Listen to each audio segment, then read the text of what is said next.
All right. I'd like to call the town meeting of the Town of Lake Mills to order. It is August 13th, 2019, 8 p.m. here at the Town Hall. The notice of this meeting was posted at the Town Hall, the North End Boat Launch, the cul-de-sac on Finch Brothers Road, and also upon the town's website. Item 2 on our agenda is the adoption of the agenda. Is there a motion to do so? I'll make a motion to adopt August agenda. Second the motion. Is there any discussion on the agenda? Hearing none, all in favor, please signify by saying aye. Aye. Aye, and all opposed, the same sign. The agenda is approved. Item 3, approval of the minutes from our July 9th meeting. Make a motion to approve. Second. Is there any discussion on the minutes as they are presented? Hearing none, all in favor of approving the minutes from the July 9th meeting, please say aye. Aye. Aye, and all of those opposed, the same sign. The minutes are approved. Item 4, approval of the treasurer's report.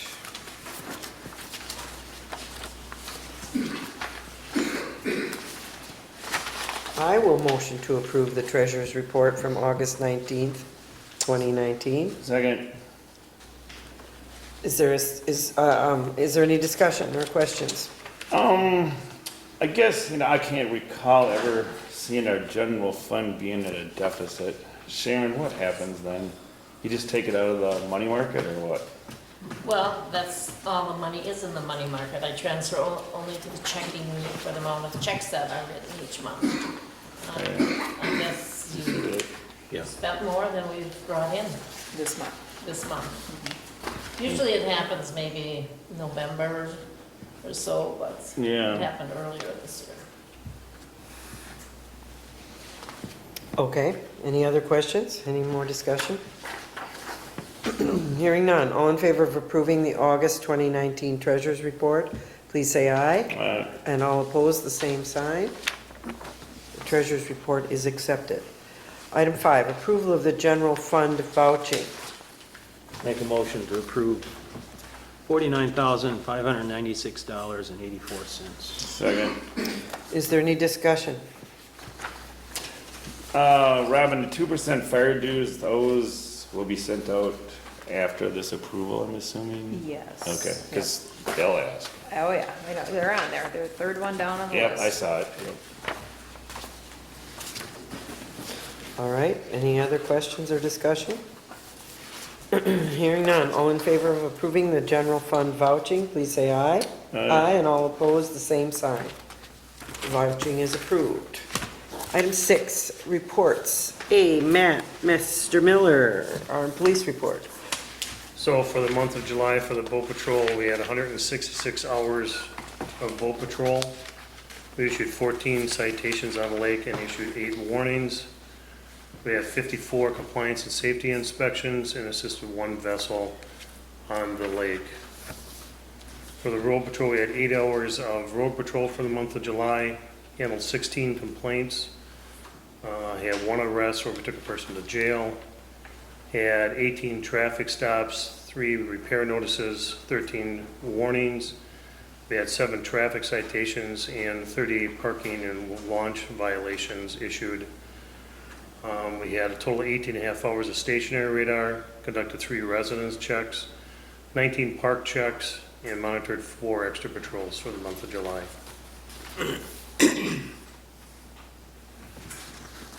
Anything else? That's it. Any questions or comments for our police chief? You guys have anything? No. All right. Thank you, Matt, for your service. Lots of time on the lake. Appreciate it. Item 2, Joint Rock Lake Committee report. Larry is here. Nobody else. No Wes, huh?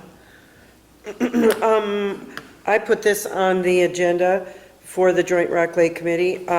Discussion and/or decision on potentially extending the Clean Boats, Clean Waters observation at the boat launches beyond the grant.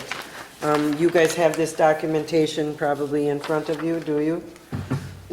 Patricia sent out your. Yes. We have just about met our expected observation on the launches at this time. We've had a total of 4 inspectors, and we split the season in 2. What we're asking for on 8/13 of 19 is the hours left to achieve the grant deliverables. There are still 17.25 hours needed in the city of Lake Mills. We're wondering at this time if we should fund this from our lake account to spend some additional time through Labor Day. What we're talking about is 10 hours a week for both inspectors through the Labor Day weekend, weather dependent, which would exceed our grant if we thought we could pay the wages for these people to continue through the end of the season. So the decision is yours. My opinion is we have a boatload of money in our boat launch account, and I think that we should fund this. I don't think it's going to cost us that much more money, and we're going to have enforcement and help through the holiday weekend. What do you guys think? How much? You gave us hours, but how much? Well, what are they making? They're making, is it $12 an hour? Yeah. Just had the spreadsheet. So $1,200? Yeah, not really to exceed that, I wouldn't think. Let's see. Yes, $12 per hour. Per So- person. And there's 2 people that are done. Yes, Abby and there'll Carr. be 2 remaining, so that would be 20 hours a week for times the 12. next 2 to 3 weeks. What's your math equation? 20 times 12. For how many more weeks, you saying? Well, I'm saying, $1,400. the 13th, 3 $1,400. weeks. Hmm? $1,400. Yeah. I would say not to exceed $1,500. I don't know what you guys think about that. I think it would be money well spent. Are they contacting a lot of voters? Well, you have to look at the graphs and charts here. We don't have that. Oh, It's on the well, back, no? It was the second. boats Here's the second inspected page. Yeah, we only got 1 page. This was emailed out. today. So you forwarded probably it to didn't me get it. today. Oh, Well, here, look at mine, it's more colorful. we like Yeah, colors. mine's Much prettier. You know, all that data gets compiled in the state reference. Now I'm gonna get my paper screwed up, I don't want that to happen. So what it looks like for hours Yeah. spent, A lot the better. north end is high. It's almost, I would say probably 230 hours at the north end. So she's suggesting that they finish up their year at Sandy. At Sandy Beach. Don't need as much attention at any of the others. We need 17 more hours just to complete the grant. So we still have 17 hours plus or minus from whatever we decide here. What if we just did Labor Day weekend? Well, that's fine. That's what I would suggest. All right, so not to exceed what, $1,200? Yeah. How's that sound? How about putting it in a motion? Make a motion to continue the Clean Water, Clean Boat Act inspection, until after Labor Day weekend, not to exceed $1,200. Second. All right, we have a motion on the floor. Is there any discussion? So to clarify, so this, do you want them only working for Labor Day weekend or working up to Labor Day? Well, I thought it was just Labor Day weekend. Just Labor Day weekend have them work and not the weekends in between? Yeah, you only have 2, right? Yeah, and they already have 17 hours left to do, Right. to use. I guess we have trusted these people to do their work upon themselves, weather dependent, and so they are not just working weekends, they Yeah. are working through the week, Okay. evenings and Yeah. Okay, early morning hours. So I don't want to hinder them with that. I just want a dollar amount to continue. all right, I'll take my motion back and revise it to say, continue the Clean Water, Clean Boat Act and not to exceed $1,200 for this season. Second. All right, good discussion. Thank you. Is there anything else anyone wants to add? All right, all in favor of approving this expenditure, please say aye. Aye, and all opposed, the same sign. Thank you. Item C, Planning Commission report. The discussion and decision on the variance for Mr. Clark on, was approved, no objection. And the discussion on Daybreak Foods was tabled till September meeting to allow Daybreak engineers to look into or complete a report on the fan noise, excessive fan noise. And so it was tabled. And there were a lot of neighbors at the meeting, neighbors to the egg farm. And their main concerns were the excessive fan noise, the smell, and the feathers. I think Mr. Radel addressed 2 of those, and the one remaining is the fan noise. And I'm sure there will be more discussion later when it's on the agenda. So that was tabled. No action. That's it. All right, thank you, Jim. D, any other committee reports? Have you been active, Dave? Oh, not really too bad. Fire commissioners and EMS met on July 10th. Checkbook, financially $43,000 in it, which Cambridge and Town of Oakland have not made their third quarter payment. So we're set pretty well. And if you, according to our budget, we are running, since when you had the meeting, it was approximately halfway through the year, and we're running about 46% of our budget. So we are pretty much right on track that way, so it looks good. Our CDs came due for the EMS reserve, so we reinvested that for 15 months at 2.47 at $127,573. And then the building reserve fund, we had 51,000 in that, so we reinvested that into another 15 months, when we got 2.4% interest on that. We are going to start doing transports. I believe by now, it's probably already in the works. I believe it was gonna start near the end of July.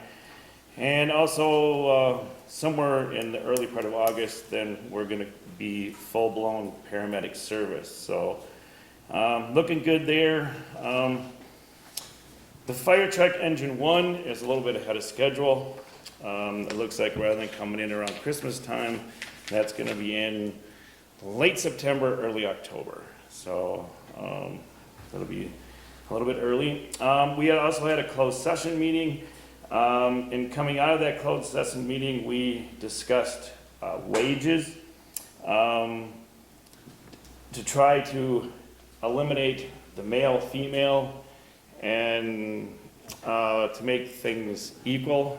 So we went on to a point system of education, experience, qualifications.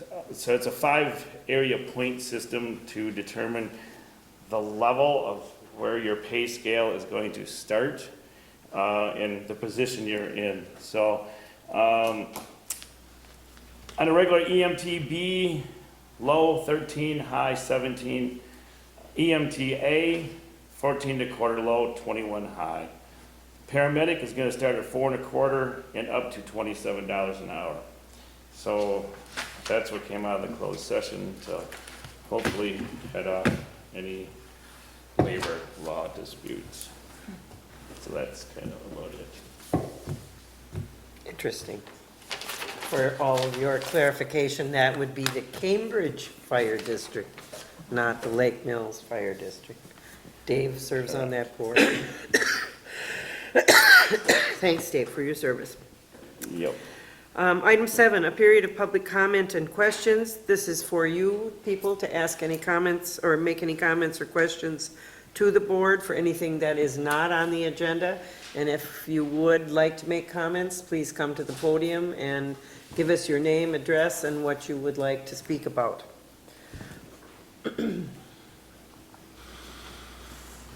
What a quiet, Yeah, quick, move on. compliant group, okay. All right, hearing none. Oh, hang on, someone's. Oh, good. We're not scary. My name is Mark Mickle, I live on Oak Road. filling potholes in June. There's still potholes that aren't filled, and there's still blacktop piled up on the side of the road.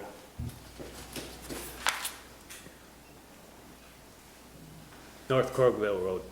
Yes, between me and airport. He's right there. Our contractor is right here, and so he'll be making notes. There, you feel that the asphalt that's on the side of the road is a problem? Oh, it's a pile. They must have just missed it. They've been out picking it up. No. No, I mean, they will pick it They up. will? They just missed it. They must have did other roads and this. They never picked up any of it.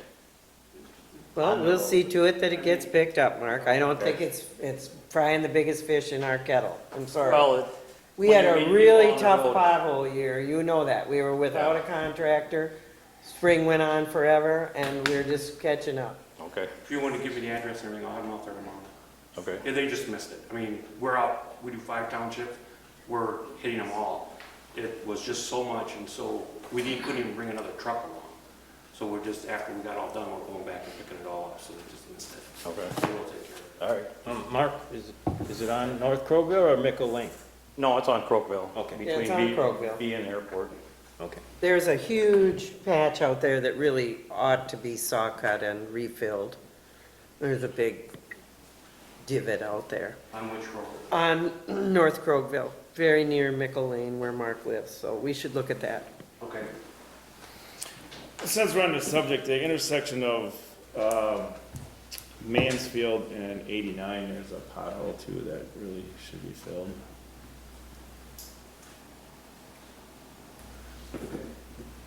If you would, please. We have had some discussion, and we will talk about that a little later, about the next projects that we would ask him to take on. All right, item 8 is opening of proposals for a snowplow contract, discussion and decision on snowplowing contract proposals. We did not receive any of the proposals by the deadline for what we sent out requesting the proposals. Jason Forrest did submit information that I forwarded to everyone today. I think he actually sent them directly, but, so that's what we have. Do you want a And- copy of it? I guess. So in his email, he's stating that he has invented a 2-year contract, so that after maybe you can choose to change the contract language again, because he does not currently have brining equipment. His proposal is open for about 2 weeks, as I have to set my plow workload by September 1st. So if I look at it, So this is not exactly what I asked him for, and it was not exactly in the time frame that I asked for it to be displayed. But since it is the only bid that we have, he is refusing to look at any of the brining equipment that we talked about. He is offering us a 2-year contract, and at this point in time, I don't think we have much more to discuss. What do you guys think? Nope. Nope, we don't. I make a motion to accept Forrest's snow plowing contract for 2019 through 2020 and 2020 through 2021. I will second it. All right, is there any other discussion? Hearing none, all in favor of approval, please say aye. Aye. Aye, and all opposed, the same sign. Disappointed, but, Well, I think there's other options, though, aren't there? well, I guess we'll have to continue Yeah, to explore it. You know, winter has been a changing thing these last few years. Item 9, application reviews. A, discussion and decision on an application for a variance for a setback to be determined within the 63-foot right-of-way in conjunction with an approved conditional use permit for Keith Clark for an extensive on-site storage structure in R1 zone at W8338 Cedar Lane in order to clear the city of Lake Mills sewer easement. Hello, Keith. Welcome, neighbor. I'm sorry this has been such a frustrating experience. This has not been frustrating. Good. It's been instructive in how things work, number one. And number two, how much people are willing to help when they see something like this happen. both at the city level and the town level. So it's been very good. So, long story short, in February, we applied for a conditional use permit to build a 1,750 square foot building separate from our house along the west property line.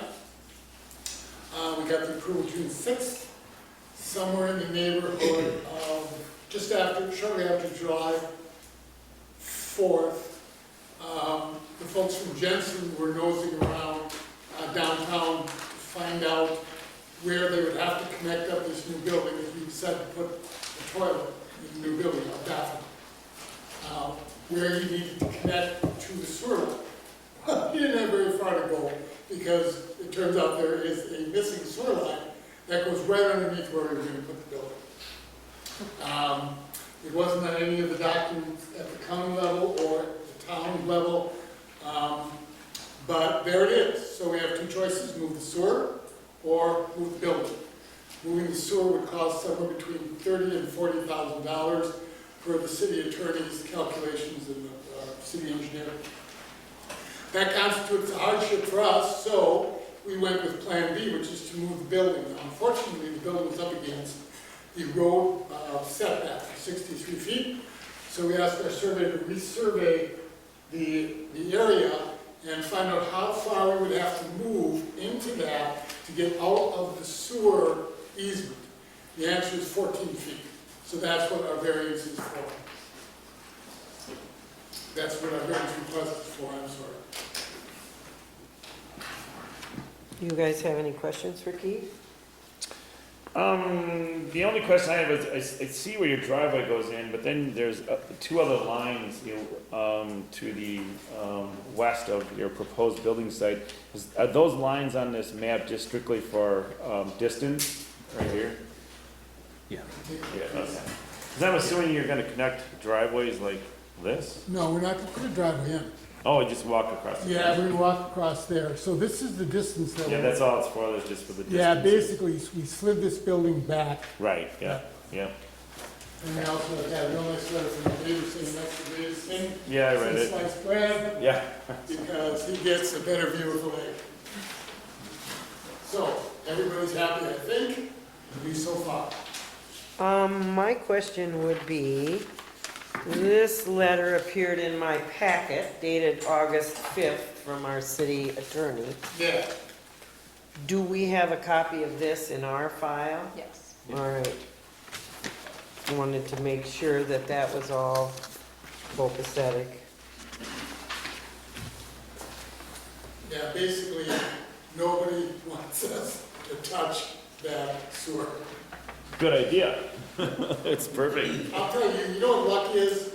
We were going to build the building without a bathroom. Yeah, that's, And then we yeah. decided to put the bathroom in. If we had not decided to put the bathroom in, Jensen would not have been looking around to find out where to hook it up to the sewer. If Jensen doesn't look around to find out where to hook it up to the sewer, to find that thing, the person who would have found it would have been Schweiger with his backhoe. Yeah. He dug the building, and then I would have had some costs. Yeah. Yeah. So good work. So it is documented now what is there and it is inactive or it is part of the, There could be some kind of an underground railway somewhere that nobody got, I've got no idea what else is under there. Hopefully. Oil. Yeah, oil. I doubt it. I just, Diamonds. no, so, If there's oil, it's in the city's right of way for sure. I'm sure it is. If it's not, we'll change. Well, I appreciate your patience, Keith. I think it's been a long summer for you. I don't see any problems with this, and I will make a motion to accept the variance and the setback as outlined in our agenda.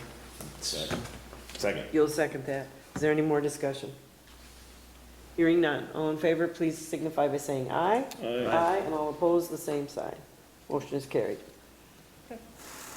Thank you guys. Thanks. Thank you guys for your support, I appreciate it. So stay away from the sewer line. You don't want to mess with the sewer line.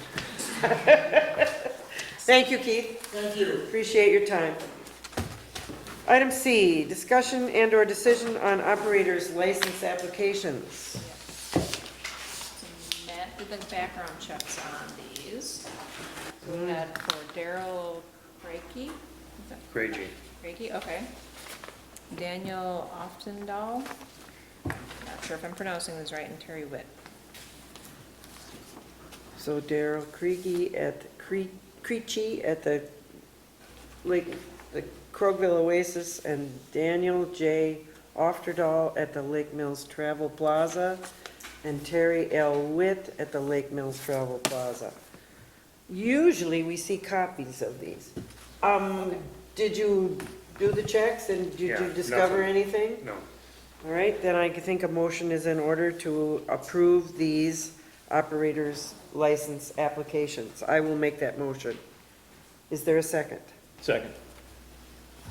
Is there any discussion? Usually we see those, Robin. Okay, good to know. I mean, not that There's a I, lot of personal information on there with driver's licenses, numbers and such, so, well, then maybe you could block that out and just give us the general idea. Okay. How's that sound? sounds good. All right? All in favor of approving these? We said that? Yep. Yep. All right. Item D, discussion or decision on a request for 3 separate above-ground, Well, We didn't vote. Sorry, we didn't. oh, Yeah, We had a motion, a second. All right. We- second. please. all in favor of approving the operator's license, please say aye. Aye. Aye, and all opposed, the same sign. Thank you, gentlemen, for keeping me on track. Item D, discussion and decision on a request for 3 separate above-ground and underground easements for the conveyor and pipeline at Daybreak Foods on Crossman Road. I welcome Mr. Radel. Again, he's going to present to us some of the details of what's going on at Crossman. I guess I'd like you guys in the audience to know that this is our town's engineer, Mr. Corey Horton. He is representing the firm R.A. Smith, and he's been helping us with the review of the details on the Daybreak development. Excuse me, can I ask a question? Yes. If this was tabled at the plan commission, how is it that there can be a discussion and a review, or a decision rather, today? Well, I'm thinking that this is posted this way. I asked Rick to come tonight to continue the discussion so that we would not have a drop in the discussion. I do not intend to make any motions tonight on the acceptance of this because we've all agreed that this should go back to the planning commission in September. Thank you for that clarification. That's good. I'm glad you asked. I think the more that we discuss this, the more knowledge we have, the better off we're going to be prepared for the decisions that we are going to make and be faced with in September.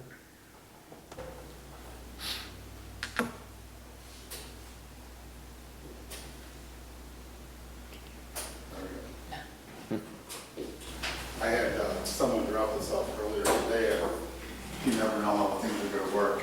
And then, not to mention, I had some computer challenges early and went into a slight panic attack.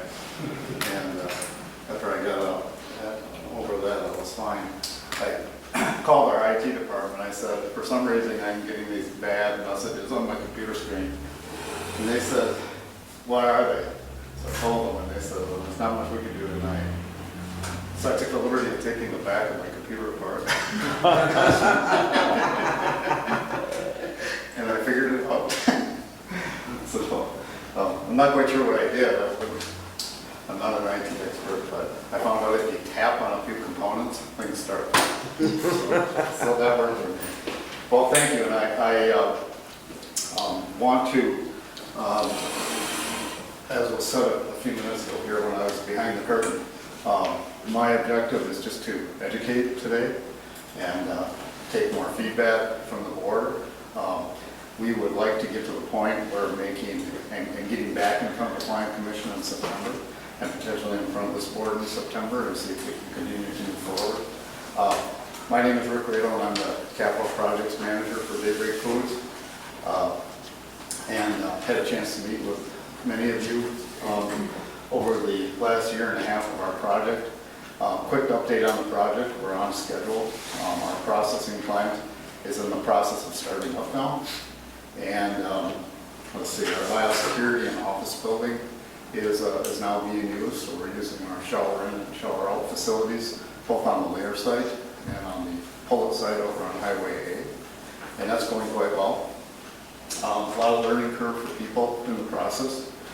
We've got birds moved into 3 what we call compartments on the layer site, so that's one building is full of birds, that's house one, and house 2 is half full of birds. So that's three flocks out of what eventually will be 10 flocks on the layer site. And in the, on the Pullet site, where there are 3 buildings, there are currently two buildings that have birds in them. And then 2 do not right now. That's just a cycling event in that process. So quite some time ago, this was kind of an artist rendition of what the site would look like. And what's kind of funny is actually, if you know the site well enough at all, like driving by, it's actually backwards. At one time, we talked about putting a plant at the other end, and through the process of design, things get shuffled around many times. But at the end of the day, what I'm here to talk about, to ask is, we are requesting 3 actual, I'll call them easements, but actually, if there's a different name for it, help me out for it. It's not permission, it is Privilege. privilege, thank you. It's a privilege to put something either under the road or over the road, or in our case, both. And so this is a drone photo of the site, and I wanted to show you this so you could get a sense for where these privileges would be, okay? So there are 3 of them we're asking for. If you'll notice, there's a tower that sits right here, okay? And these towers would eventually carry, they'd be twice the size of that, they're only one section high right now. And that would carry a conveyor over the road, right here, over to the new feed mill, which kind of sits where I'm standing. And that space in the air would be one of the privileges, okay? A second privilege would be directly underneath that. And actually, I take that back. Let me make sure I'm saying this correctly. Yeah, so the second one would be directly underneath that, and that would be for bringing water over to the feed mill. And that line would be for fire hydrants and for potable water over at the feed mill, which is like for a restroom and lunchroom, that kind of thing in the mill. And then the last one is for a processed wash water line. So this is the new processing plant. Our septic field, which is totally separate from our processed water, is actually back here. And by state and county requirements, we're required to have backup fields for that, should we ever have a field failure. So we actually have 2. We have one here, actually one located back here. So we have backup systems for that. And then the processed water would leave the plant, and I apologize, but it would cross the road right about here. This shot just wasn't showing. I tried to see if I had one that had a better shot of it, but it would be approximately right here. So it'd be this one here, and then above and below the ground right here on this one. Okay. Here's the red barn, just to give you a point of reference. Here's our office that we're using right now, that farmhouse. Our wells are located in this area right here. We have 4 of them. And that services the entire layer site. So as you can see, progress to date, this drone shot is about a week old. So this has birds, this has birds, this has birds. And these will get birds, this section will get birds on September 4th. And then, to be honest with you, I'd have to look at a calendar to give you dates. As we move down the line, there'll be one more house right here, and that pad is being prepared. This is our biosecurity building, so visitors to the site and all of our stakeholders, that's what we consider our employees or stakeholders, actually enter right here. They have shower in and shower out facilities inside here. Or if they're going into our processing plant, they don't have to shower in because they're not around our live site, but they do change uniforms. And they would come down this hallway. There's actually 2 hallways inside here. One goes to the processing plant, one is on the south side and actually goes in and goes up into the layer houses. And those 2 kind of like never touch each other. You actually can't get there. There's only one emergency egress where they combine, and that's back in here, and that's just, you know, for emergencies. So these are the loading docks in the front of the processing plant for either packaging materials coming in or finished product leaving the site. These 2 doors are for loading tanker loads of product because a lot of what we do is liquid egg product. In fact, that liquid egg product is stored in these silos back here. Those are refrigerated silos. And then this is where our edible product is for, and that's like any product that's what's not considered for human consumption, often goes into pet food and that kind of thing. That gets handled in this room, and a tanker can back in there to load that out. And there's actually a silo inside the building for that. So that's kind of the general layout of the site. This is the manure storage building back here. That's designed to hold 1 year's worth of storage. And I find it kind of interesting, I'm standing here telling you this because I can remember pointing at what would have been the project, you know, about a year ago. And here now we're actually looking at it. So it's an important point because one of the things I would like to say to you is what Daybreak says it's going to do, we do. All the way down to the colors and the cupolas on the building and whatever it might be. We certainly follow through with that. And the issues that have come up, we continue to work on those and follow through. At the end of the day, we're going to be your best neighbor. I know me and our company strive that, say, a year and a half from now, somebody says, what's it like to live next to that? And we hope people will say, you know, it's not that bad. And eventually, we'll be accepted into the neighborhood. That's what I would like to see happen.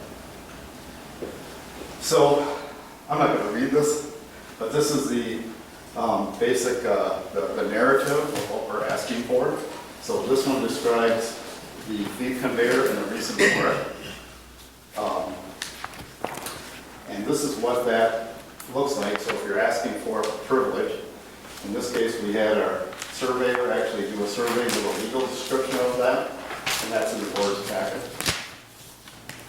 And then we have a narrative of the process wastewater line, and then a water and communication that will go underneath that tower area that I showed you. And there's a legal description. Here's the drawings for those, and a legal description for those. And again, that details in our packet. I want to share with you. This is what they see, and this is what the Plan Commission sees, by the way. So I think the thing probably of most interest, and very understandably, is the over-the-road conveyor. I'm going to try to answer as many questions as I can on that and give you some information. This is the drawing of the feed mill area, and this would be that conveyor. So it actually starts kind of like in the center of the feed mill, and comes across.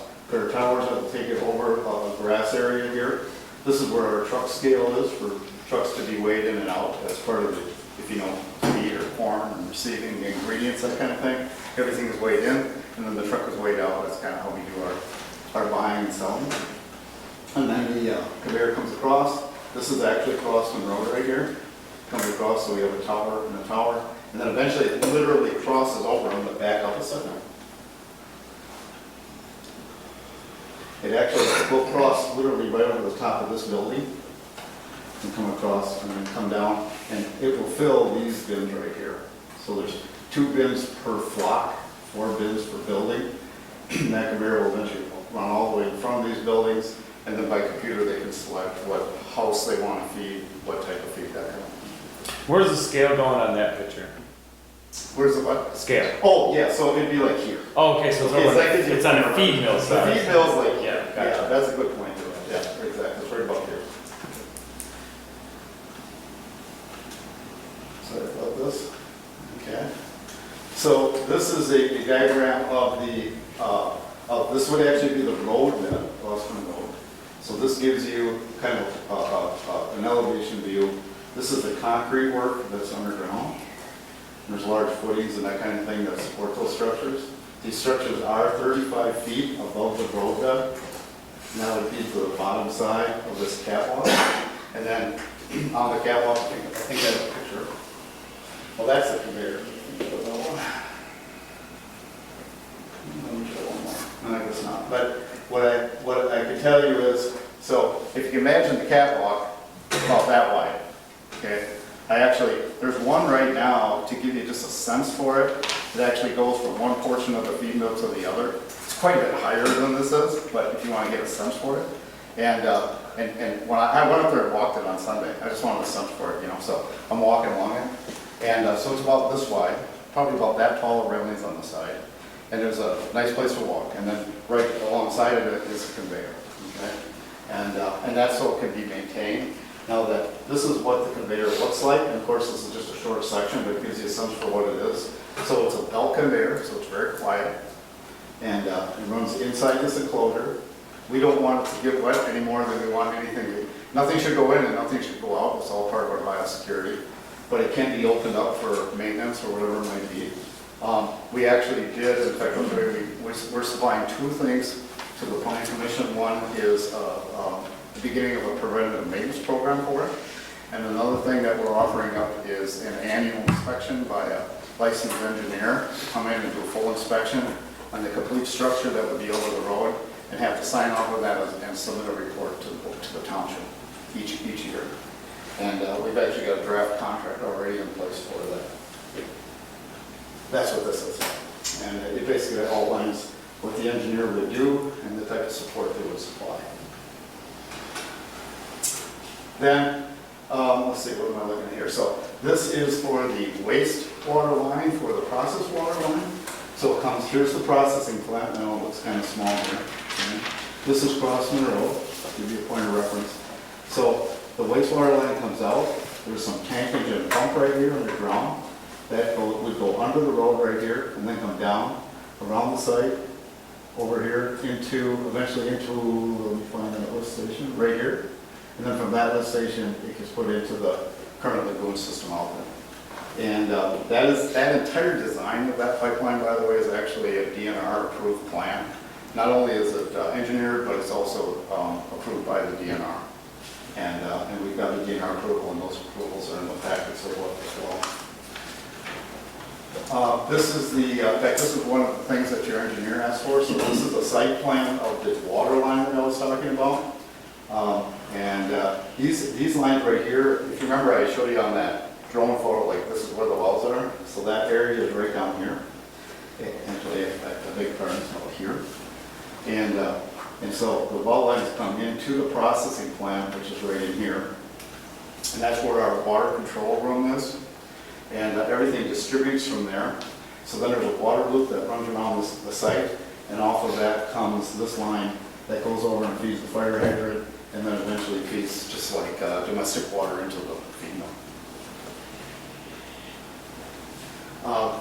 This was the list from your engineer, and I think at the Plan Commission I had a chance, to read it just before the meeting and did a quick scan of everything and didn't see anything that we had any issues with. But I think it's probably worth just going through, and I'll be very quick about this because the last thing is you need to hear me read or talk. So the question is the footprint of the crossing. The crossing is the minimum necessary. So are we asking for more than what we really need? The answer is maybe a little more than what we really need. In particular, the one up in the air. So we're asking, if I remember right, Corey, I want to say starting at 25 feet above the road and going up to 50 feet above the road. So it's kind of like a cube of space up in there. And our conveyor actually starts at 35 feet above the road and goes to approximately 43 feet above the road. So we could kind of scrunch that down if it was necessary. I guess we could if it's necessary. It's not a problem. When we were working with the engineer, we said, cut us out a block of space. Okay.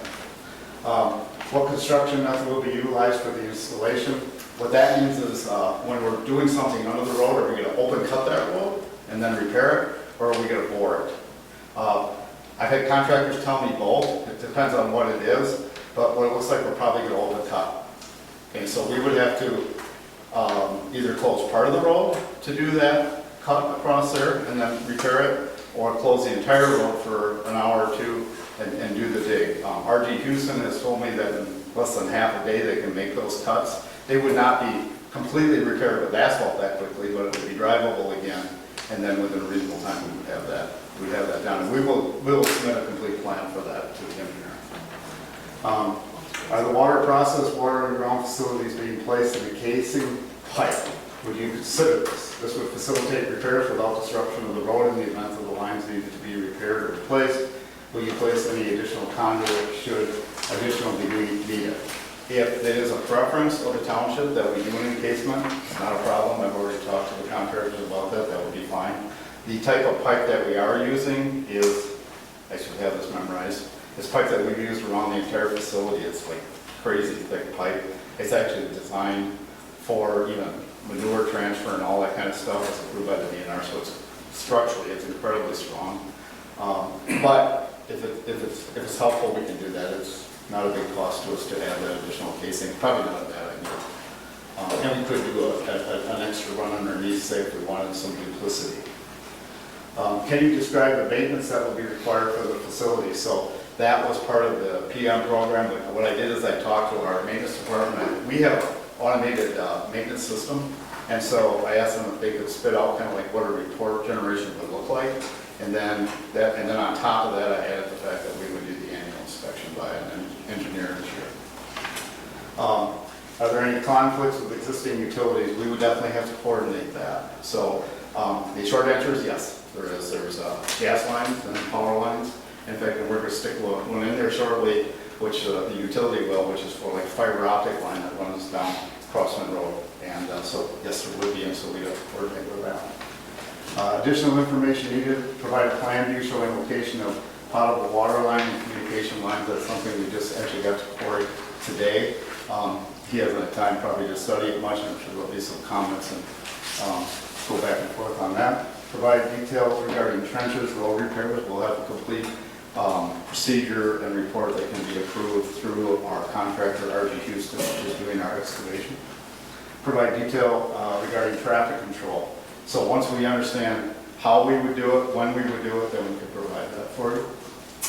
Show all existing utilities and potential utility conflicts. That's what I was just mentioning.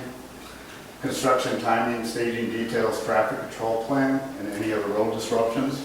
I do want to say, I really appreciate you letting us use that road so much.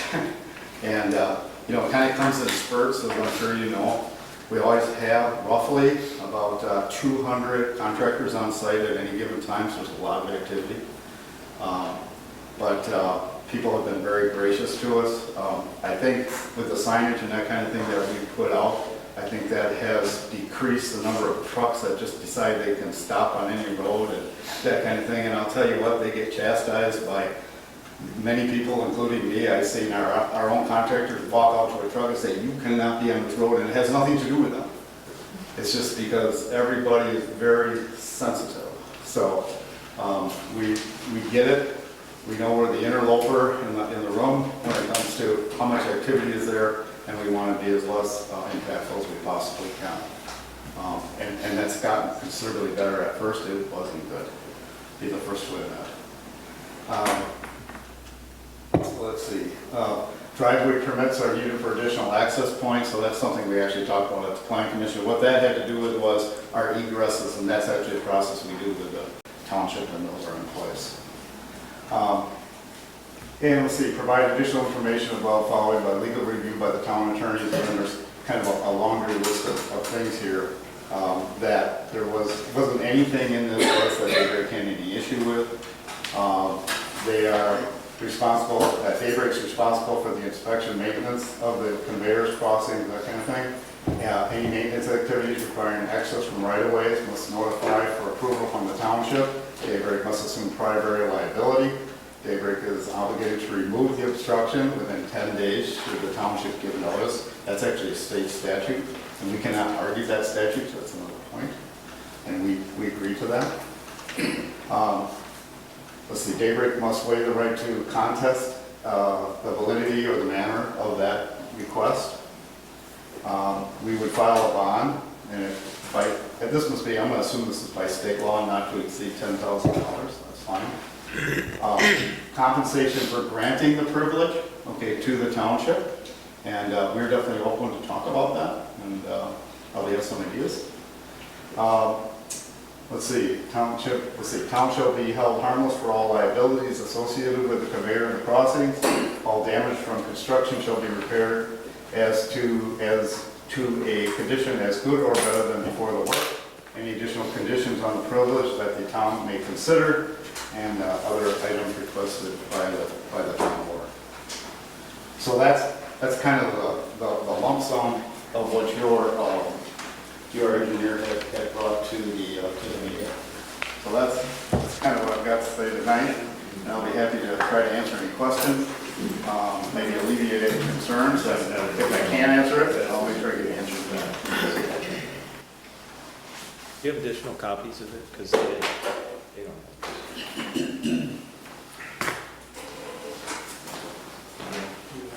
Yes. I got mine. Why don't you ask if someone in the crowd would like? Yeah, I have extras of anything.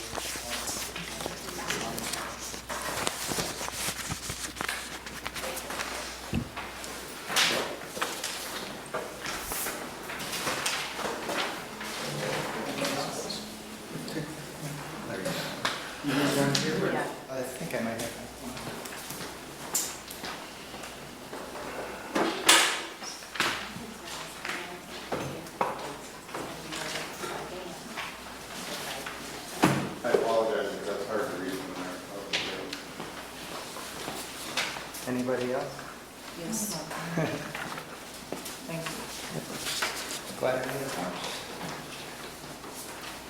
Thank you. Thank you, Corey. Rick? Does anyone have any questions for Rick? Anyone on the board have any questions for Rick? Yeah, I do. Do I have to come up there and everything and say my name and all that, or can I just Please, sit here? please. You want to be a star of stage and No, I screen. don't. Okay, Sherry Hellickson. Do I need my address again? Because you guys all know it by now.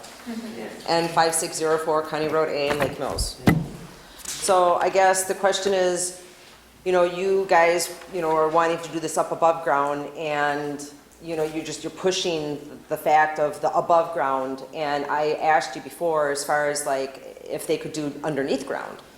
And the answer was yes. And you said you wanted to be a good neighbor. Well, show us. So, it's all talk about above ground and stuff like that. And, all of us around here, it's the smell, it's the feathers, it's, the sound. We all know the sound, right? And, we need to fix all these problems first before we go into another problem. They said that, this farm's gonna be great, it's, it's not gonna have issues and stuff, and, you guys will see, it's problem upon problem. To the point where, you guys have read before, where it's hard for people to sleep. All I hear at night is, try to sleep in that. I get anxiety attacks too now, so, they really need to fix the other three things first before they go on to this. And literally, if you are saying you want to be a good neighbor, you and I have talked about this before, you need to check about doing this underground. So, thank you. Thank you for making comments. Thank you. Hi, Michael Hellickson, N5604 County Road A. Kind of redundant with what my wife just had to say, but throughout time, while we've lived in the town of Lake Mills, we are continually bombarded with just obscene odors. And now suddenly noise, and now I don't know, if I started planting chicken feathers, maybe I'd get more. But there's certainly an abundance of them on my property. Contrary to prior comments, none of these things are being addressed. Not one. The odors still reek. We can't. I've had my windows open, I think, one time this year, and that was in the early spring. They sit here and talk, on how great this conveyor and how quiet this conveyor belt's going to be. They got the perfect engineering, but yet they got the fans all wrong. It sounds like we live in General Mitchell Airport. It's obscene. So, I think we did try to get him, or them, Rick, to consider going underground. They say they want to be the best neighbor possible, but yet when that topic came up, they say that doesn't fit our model. Well, you know what? This over-the-ground conveyor doesn't fit our model. Their odors don't fit our model. Their noise doesn't fit our model, and the feathers don't fit our model. I think the town board, the Plan Commission listened to us. I think the town board needs to really put this on the back burner and make them fix these other issues before you create another possible issue. Lastly, I know, correct me if I'm wrong, the town board is not represented by an attorney here tonight. Obviously, they have spent a lot of money on attorneys. You're going to do all these decisions in September absent attorney review. That doesn't make much sense given the fact that they have spent who knows what on preparing all of this. So I would recommend, in my opinion, that the town board seek some sort of attorney review before they proceed with further action on this. Thank you.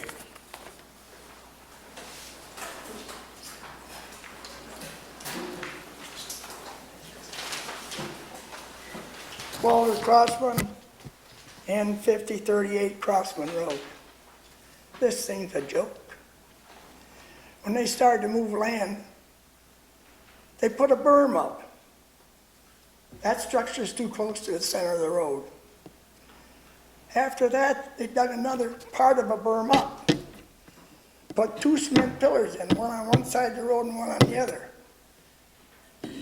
And now they're asking for a permit after they snuck that stuff all in. What are you gonna do? You're gonna give them a permit. This thing is a laugh. You guys are sneaky.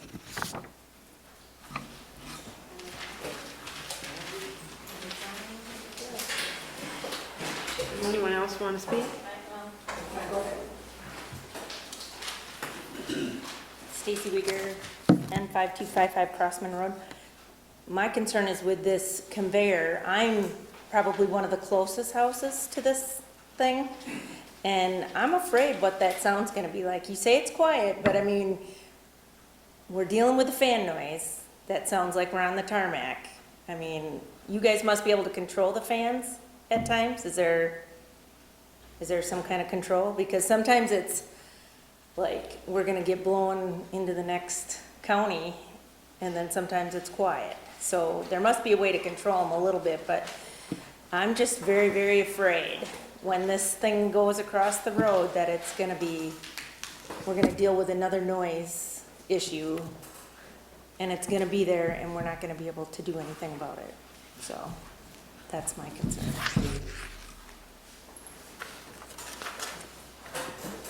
Go ahead, Anita. Okay. Thank you, Anita Martin, 261 Pinnacle Drive in Lake Mills.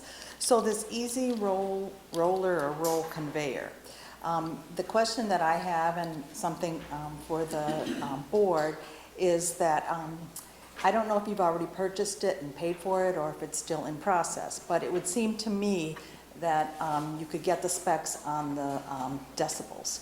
You know, especially if you haven't paid for the equipment yet, you have sort of a little leverage to say we want the decibel level on this.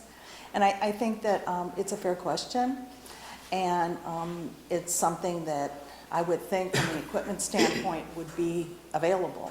So I think before any decisions are made, there should just be a flat out, verification from the manufacturer of what that decibel level will be. Thank you. Thank you, Anita. Anyone else have any comments?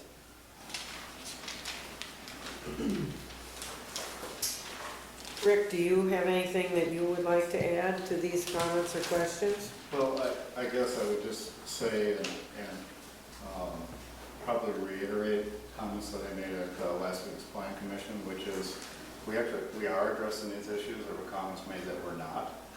Actually, each one is being addressed. So relative to order, that's why we're building the project in the first place. As I said at the plan commission meeting, that's coming from the existing site, and we know that. And basically a year from now, roughly, that will be depopulated and then torn down by about roughly October, November of next year. It'll be a grass field, and so that will eliminate that problem.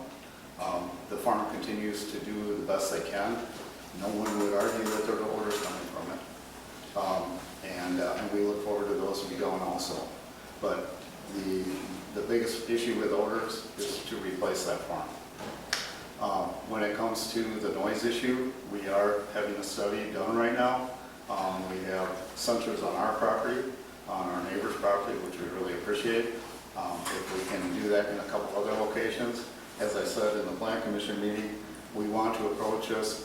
If we just start throwing things out there and it doesn't work, eventually you run out of money, and then no one's including us. So we want to have it studied. They're going to model it, which is what they're doing now, and they will be coming back with a report at the beginning of September to tell us, okay, here's your options, and here's how we can approach improving that condition. So there is a lot being done there. Relative to the others that were mentioned, that was due to bird moves, and those bird moves now only go on periodically. And right now, because we're still finishing the interconnect road between our pullet site on Highway A and over to across Crossman Road, until that's done, we actually have to take Highway A. I mean, they're regular semis, but they're open semis. And in the industry, if you look anywhere, you move birds, you have feathers. And these are just big, white, fluffy birds. And so when they go down the road, they do release some feathers, and that's what you're seeing. Once that's on our property and it's kept under control, you won't be seeing that. Is that the issues? Or was there a fourth? I just apologize. But I guess the point is, we are addressing all these issues, and we're doing them carefully. We want this to be, we will be a good neighbor. Doesn't feel like it right now, but we will be. We would not be making this investment if we didn't think we were going to be. It would not make sense. And we look forward to a time when you believe us. Because we will. I guess I'd like to add on if I could then. Michael Hellickson again. I guess, Rick, what we're asking then is that you show us. You keep saying, we keep getting these future promises, we're going to fix this, we're going to address this. And for the record, we have his sensors, or their Daybreak sensors on our property, and we have tried to work with them. But nothing is changing. The noise continues, and yes, I understand there's a process, but you have to understand that this is on top of the odors that we have dealt with for years. And promises for years that we're going to be addressing the odors, and that this farm's going to, why do I have to wait another year? Why do I have to wait? Why can't you do what you need to do, get this stuff over with, so we can all move on with our lives? But yet you make us wait. And you can't tell me that there's nothing you can do at that old facility to bring that stuff down. There has to be something that you can do. There has to be another investment that could be made. There has to be a way to put this thing underneath the road so we don't end up having to stare at this atrocity. This is ridiculous. There's not one neighbor within eyeshot of that farm that wants this thing over the road. But yet you won't look at putting it underneath the road. Well, actually, we did look at putting it underneath the road, and the problem is, at the elevations that we would have out there to put it under the road, we would be in groundwater conditions, and it would just not be an acceptable method to do it. We would create other issues trying to do that. It was looked at. Well, you're creating other issues by going over the road. Yeah, you are. Well, I'd like to hear their questions. Well, they're starting an argument. Anita has a question. May I ask a question? Okay, so I do have a question. As far as the odors go, I know that the incinerator, there was a fire in January, and could you address what's happening with the mortality right now and what's going to be happening with the mortality going forward? Because some people are smelling what seems to be dead birds, and I think I've smelled it too. So could you just please address what's happening with that? Thank you. so right now, we actually, our mortality is taken to a landfill for the landfill contract. We do not have an incinerator on site. We are looking at options with that. I heard the same comment at the Plan Commission, that they smelled birds being burned. We don't even have a way to do it on site. We do have a neighbor industry that has some very serious odor issues, and I think sometimes we are blamed for those, and that may be where some of that odor is coming from, but it's not from us. We don't even have a way to do Okay, it. I'm just going to make a comment, and I'm going to suggest that we don't do that finger pointing anymore, because that's getting really, really super old. Well, you're okay? pointing it at me, so. Okay, no, I'm not. I'm asking questions. Okay, that's really, those are two different things. Thank you. All right? If I'm not mistaken, we were told some time ago that there was incinerators that were being delivered and implemented. Okay, now you're saying you don't have them. Which is it? Right. We don't have them. We had a fire on the site. At first, they thought it was caused by an incinerator, but it was not. But now, we are trying to determine what we should do going forward. So you had the incinerators, had them functioning. Yep. How many? Just one. Just one. And then you had a fire, and now it hasn't been functioning since January. I couldn't tell you the exact. Give or take. Okay. January. All right, thank you all for your comments. Yes, I will address the comment that you made about the town. I guess, I think that it would be really good for everyone to review the ag siting law. Take some time and go to the DATCAP site and look at the ag siting law. And look at the powers that the town has when it comes to ag siting, and they are very minimal. The very, very bare minimum of permission from the town is required for this project to go forward. And if we, as the town, do not approve this, this probably will go to court, and that's how this will get solved. I think that we have been a very I want you to go and look at the ag siting law. Okay, I'm not No, I'm not going going to debate. I have the floor. This is over the road. I have the floor. This is a very unusual case. I've told you this 3 or 4 years running, that this is a very unusual case where a conveyor is asked to be put over the road. We have struggled with it as a board.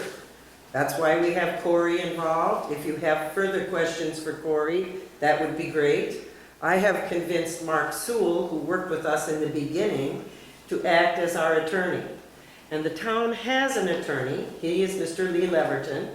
He reviews all of our meetings on tape. He is not here at every meeting. He does review those meetings, and he also helps us with our municipal tickets, our municipal court, and our DNR tickets. So we do have an attorney. We also have Mark Sewell working for us to review any of the documents that we create in creating this privilege for the overhead conveyor. So you're already doing that? Yes. Okay. And so he will be reviewing So those this is a things. foregone conclusion? Is that what you're indicating? I'm indicating to you that it seems to me that this is a foregone conclusion. It has been part of the design. It has been part of what was going to be implemented from the day that this began. We will, we will in the end make that decision as a town board, as your elected representatives, taking into consideration whatever you say and whatever other evidence we have. I think we should move on now unless you have more questions. You guys have questions or things you'd like to address with Corey? You have anything you'd like to bring up, Corey? Yeah, I want to, I'm concerned about the road, and I know this predates me on being on the board, but you guys, Rick said you had a discussion on road tours and things, but there's, as far as I'm aware, there's nothing in place as far as bonding of the road. The Plan Commission, Rick stated, there could be upwards of 25 trucks a day visit, in and out of that site. It's a lot of traffic, a lot of heavy traffic on Crosswind Road. It's a half mile or a little over a half mile from Highway A south all the way to their last driveway into their site. I'm of the opinion that we should get a bond on that now before we continue with this approval, or it should be part of this approval, that we bond that road. They provide a surety bond of a certain amount to cover the reconstruction of that road, half mile or better road. I asked at the Plan Commission that maybe Rick's engineers could do a study of the road and the traffic and determine what size they need. Maybe they need a wider road than 20 feet wide. All roads, when you reconstruct them, they have to be 22 feet now. Is that enough? I guess I'm wondering. But we don't need to do that now. What I would like to do is get the surety bond in place. And I just took, I'll answer when you're done. I Okay. just have a couple comments regarding that. I took the example of Airport Road. It's 2 miles long, basically, $400,000, a little less maybe. So that's $200,000 a mile. If they improve the road, a little bigger base, heavier asphalt for the trucking, I'm looking at a $200,000 bond. Somewhere's in that area, but that's no rocket science. Maybe somebody could come up with a better number on that, maybe our engineer or something. But I would want that in place with all this other with all the other easements. So in the letter that I put together, a couple things I've left open-ended because ultimately they're the town board's decision. You mentioned a surety bond. Ultimately, the state statute only allows you to have up to $10,000 for a surety bond. They do, however, allow you to set whatever fee for this privilege, the granting of the privilege that you want. So I think it seems very logical with increases in truck traffic and with the use of the road that the town board could consider, okay, we want to see the road improved. That will kind of be reflected in the cost of this privilege. So I think that is the way to go after, the cost for the road would be through the cost of the privilege. And all of that, is basically up to the town board to, decide what they feel that amount should be, what's fair, and whether David wants to move forward with that or not. As far as the road, I looked at some of the distances, basically from A to the road just south of Daybreak. It's 0.64 miles.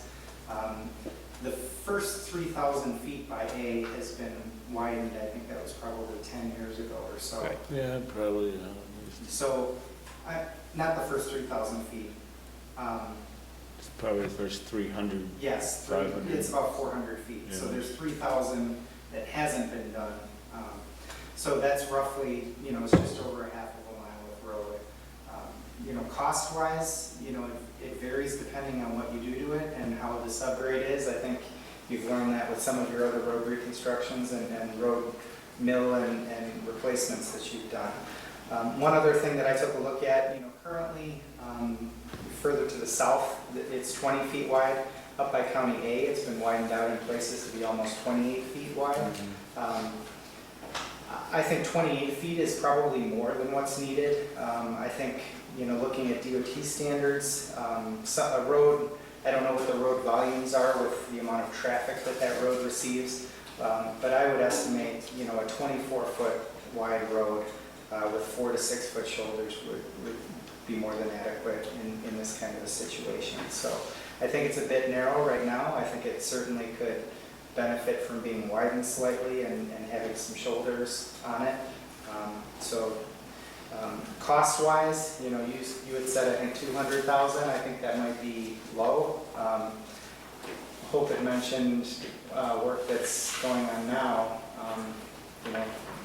The town has seen close to $1 million per mile, I guess. So, if we're talking a half a mile, we're talking about $500,000. So I think we're, probably somewhere in that range for basically widening and a complete reconstruct for the road. Mill and replace, not completely replacing all the subgrade. But, so that's kind of what I was looking at. Conditions was another thing that I put into my recommendations. A lot of people have expressed concerns over sound.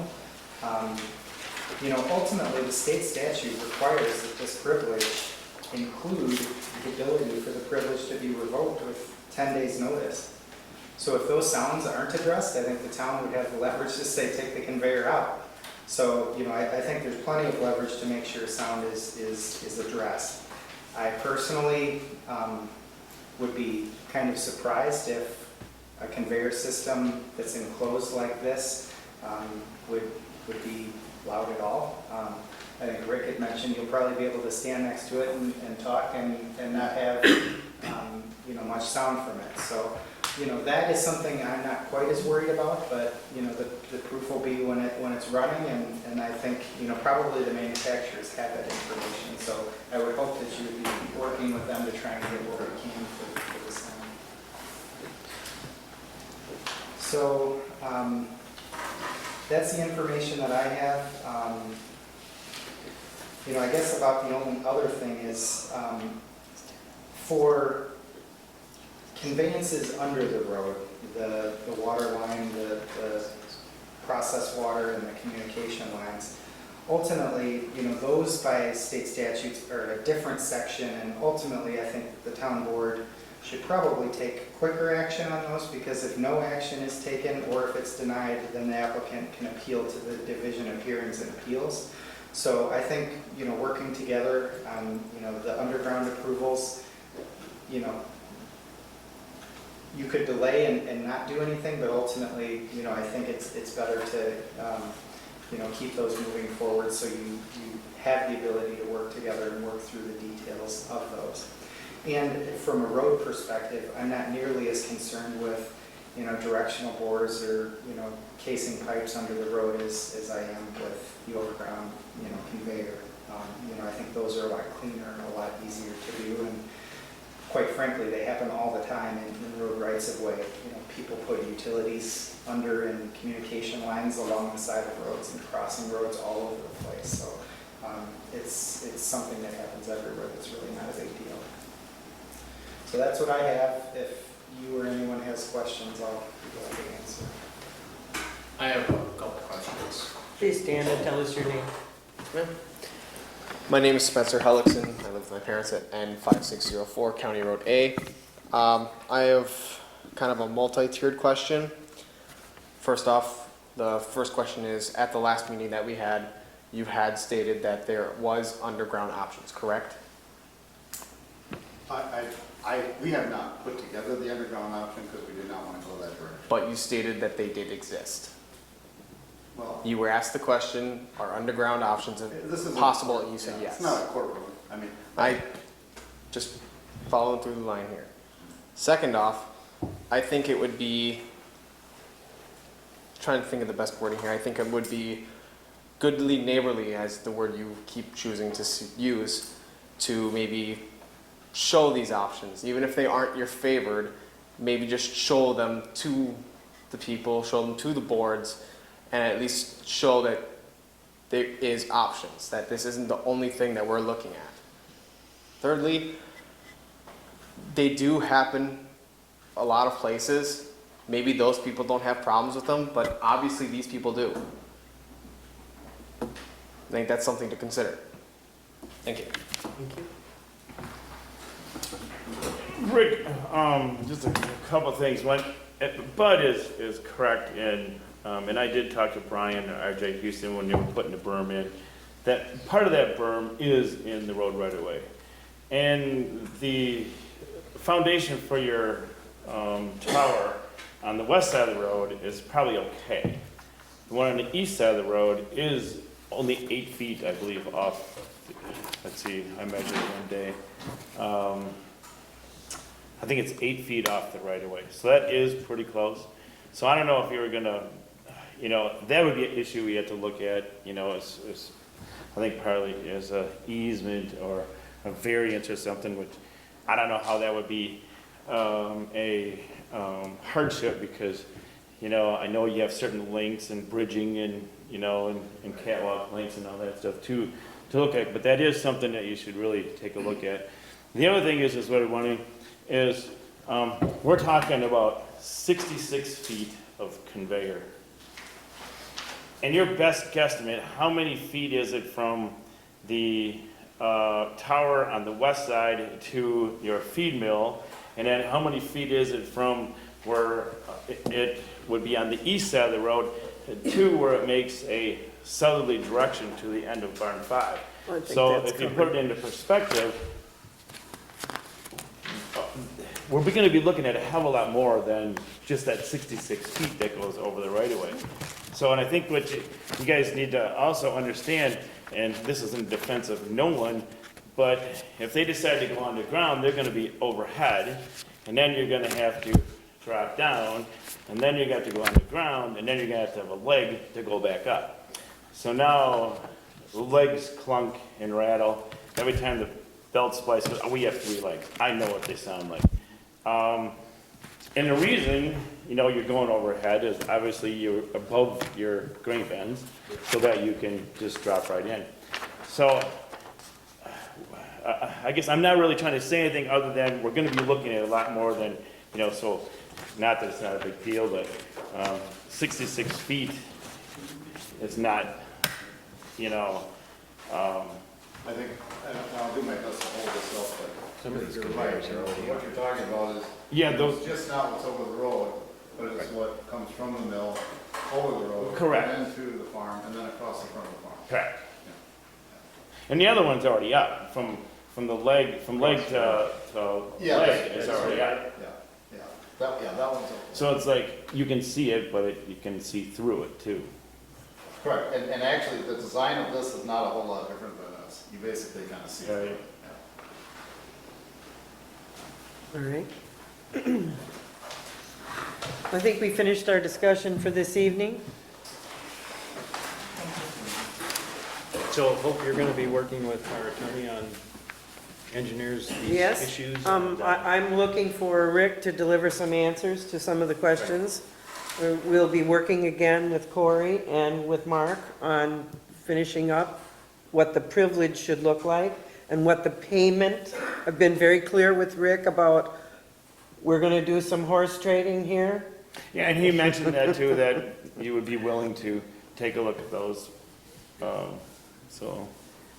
We know that we have a road that is not capable of handling 35 trucks a day.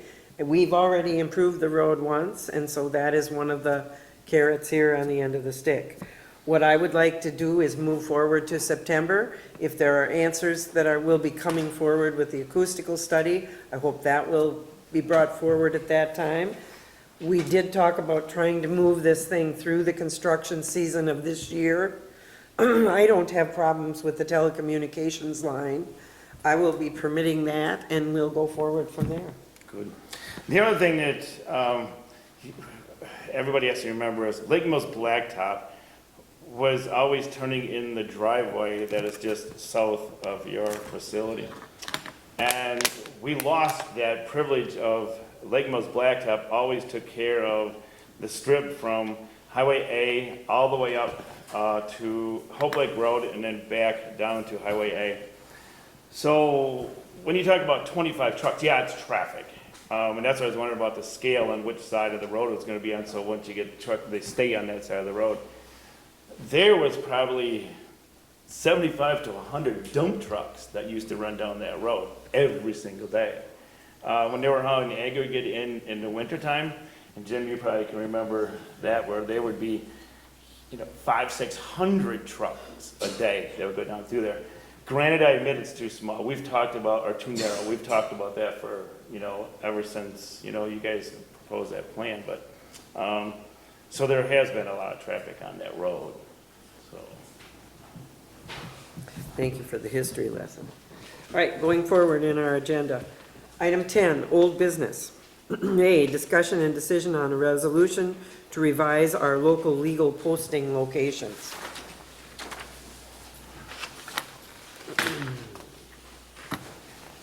I see that you have authored this, Robin.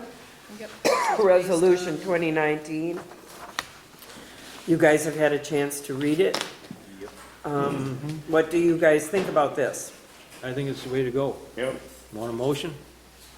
Yep. Make a motion to approve resolution 2019, whatever, to revise the legal posting locations. I'll second it. All right, is there any discussion? Well, This- you want to, explain what it's about? Now, this will mean that we will be forsaking our posting boxes. We will use the posting box here at the town hall and our website for posting. We will forsake the north end, the Finch Brothers Road. They're really the only two, That's the right? only two. And we will just be doing that posting online, and I think that is reasonable. Yeah, and we encourage people to subscribe so they get the notifications to the website. All right? We have a motion on the floor. Did we vote? All in favor of approving the revised local legal posting locations, please say aye. Aye. Aye, and all opposed, same sign. Thank you very much. You have a copy you'll want us to sign. Yep, take care of that. All right. Item B, discussion and decision on revisions and amendments to town ordinance regulating speeds and abandoned vehicles. Not ready to do speeds, but ready to do abandoned vehicles. I sent this to Leverton with my questions attached. You did not see anything else come back from him. Just what he The said in real the email. question here is the question that you asked, Jim. This is an ordinance that we do not have on the books that governs vehicles that are left parked or abandoned along the roadsides. And so we're trying to deal with this. The main question I had was when we're talking about motor vehicles and motor vehicle accessories, can this be construed to mean junk tractors or junk farm implements? I did not receive an answer to that. I guess I'd like to have that defined before we go forward. How do you feel about it? Yeah. I don't think it's And from what research I did, it really is the responsibility of the towing company, once they've picked it up and stored it, to collect that money, and I think we can keep that as it is. I would like very much for Lee to define motor vehicle accessories with the idea in mind that, does this mean junk tractor or junk implement parts? Because we certainly have some of those sitting around. Not that I want to start policing all of them, but it might be helpful. So I think we just have to table this till he brings it back to us. I get some. What else do you have? Sure. We have a abandoned illegally parked vehicles ordinance now, right? 6.3. It's in the ordinance book. This is going to be replacing it? Okay, okay. Then, of course, we're all through here, the section references are all wrong, but, like, Right, there's no numbers here. Right. But if you go under section second page, 6.3-5, enforcement, under B, the second sentence, it just doesn't make any sense to me, that whole thing, but I may be reading it wrong. If such owner can ascertained, well, that's wrong, but by the exercise of reasonable diligence and also to be the owner of the private property as shown on the tax assessment records of the town on which the same is located, to remove the junk motor vehicle or motor vehicle accessories within 10 days. I don't even It doesn't see say what this anything. is. It doesn't, The very last sentence here. it doesn't make any sense. There's something missing there. I don't know, unless you feel it does. The very back. all right, Certainly all right. doesn't make sense. Have Leverton, Look at that. something must have been left out. All right. Take it a step further, look at the penalties. Don't know how you feel about this. Not less than $50 or more than $200, with the cost of prosecution and the default payment. Typo, start that. Where is it? 30 phase, should be days. Okay. Any problems with that? No, I don't. Not less than 50 or more than $200, okay. I guess we'll return it to Leverton. I would motion to table this. Second. That was easy. We may get through this yet. Item C, discussion and decision on proposed all-terrain vehicle and utility terrain vehicle route ordinance. Here again, we sent this off to Leverton for review, and he sent it back with no changes. So you are either an attorney, Mr. Hines, or you are very good at writing an ordinance. Does anyone else have any other questions about this? I did not want to put this up for public review, for a public hearing tonight until September. I think there should be more people in attendance. Do you guys have anything you would like to add or look at? Does the general public have anything they would like to add or say about this ordinance?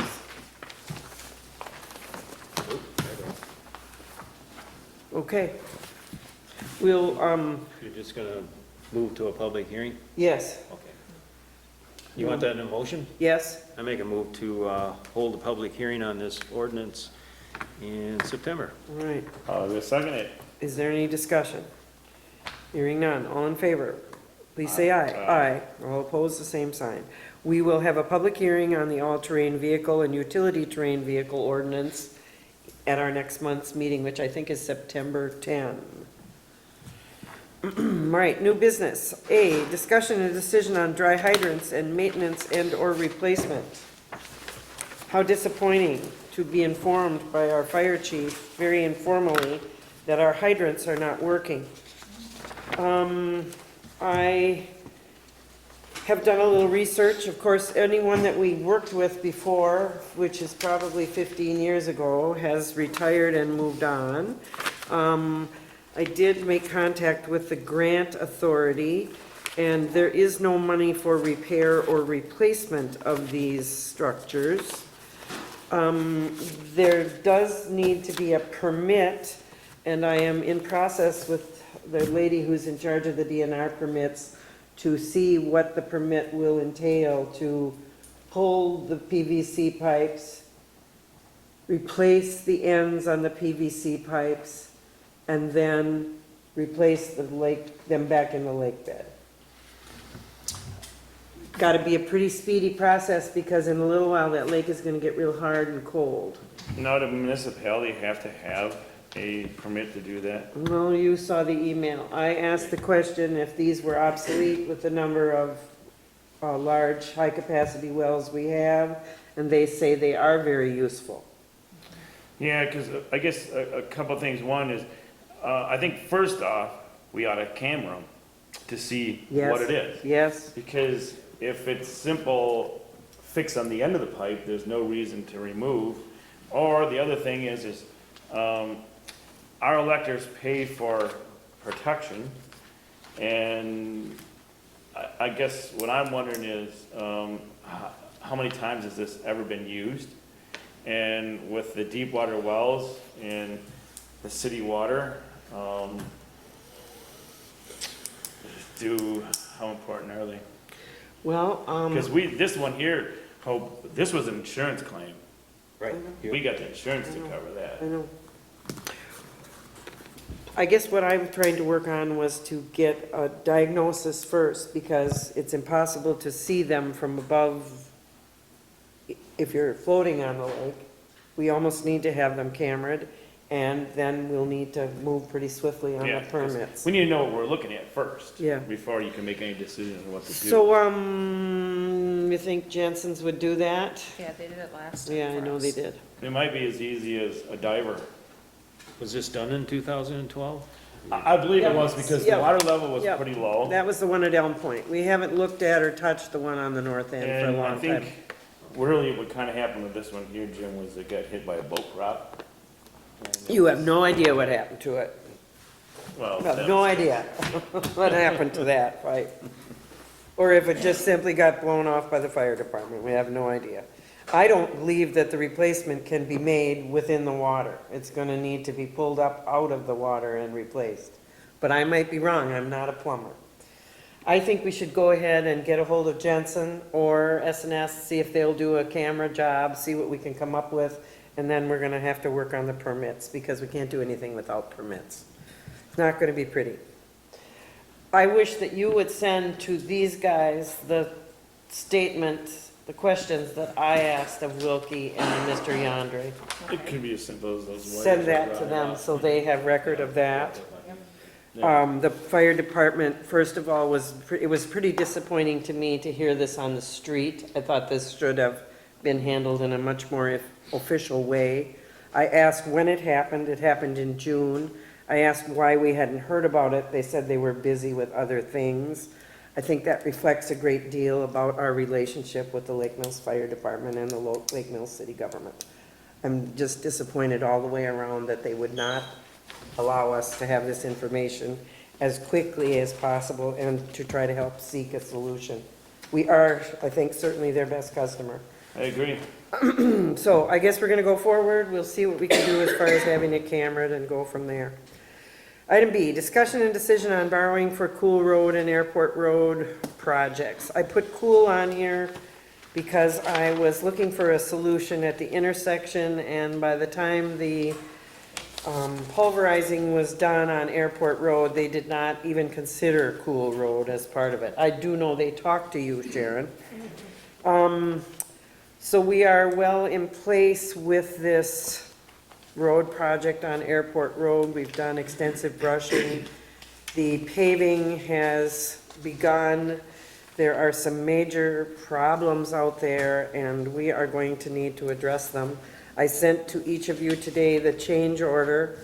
We did enter into a contract that requires a change order with Wolf, and I don't see any way around it. I know that the areas are marked. I have looked at them. I looked at them with our county highway engineer, and I just don't see many ways You do? around and about this. I saw the email, but that's all I. Yeah, I had a copy of them. Must have stuff someplace It was else. attached to it, so it's 36,398 is the change order. What is? It's right there, Jim. 36,398. And so we are looking at borrowing 30, what is the other, 34, The original bid. 3,400 something.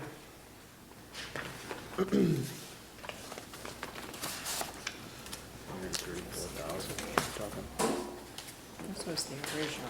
It was either 330 or 334. 331, 678.50. and now we're adding another 36,4 to it.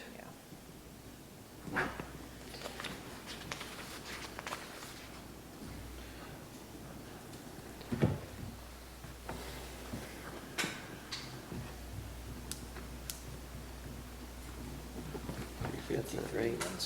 I got $368,078. Say it again.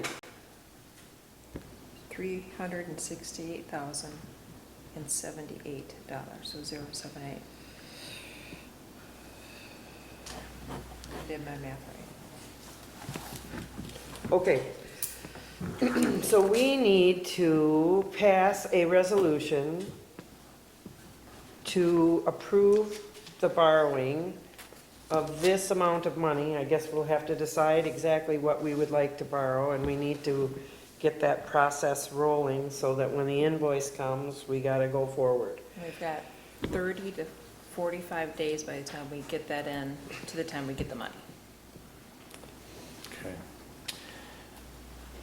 I think you should ask for the whole amount, and then out of next year's budget, you're going to take 30,000, and then out of the 2021 budget, you're going to take 30,000 out of it, to stay within that $300,000 that we have been authorized by our electors to spend every other year.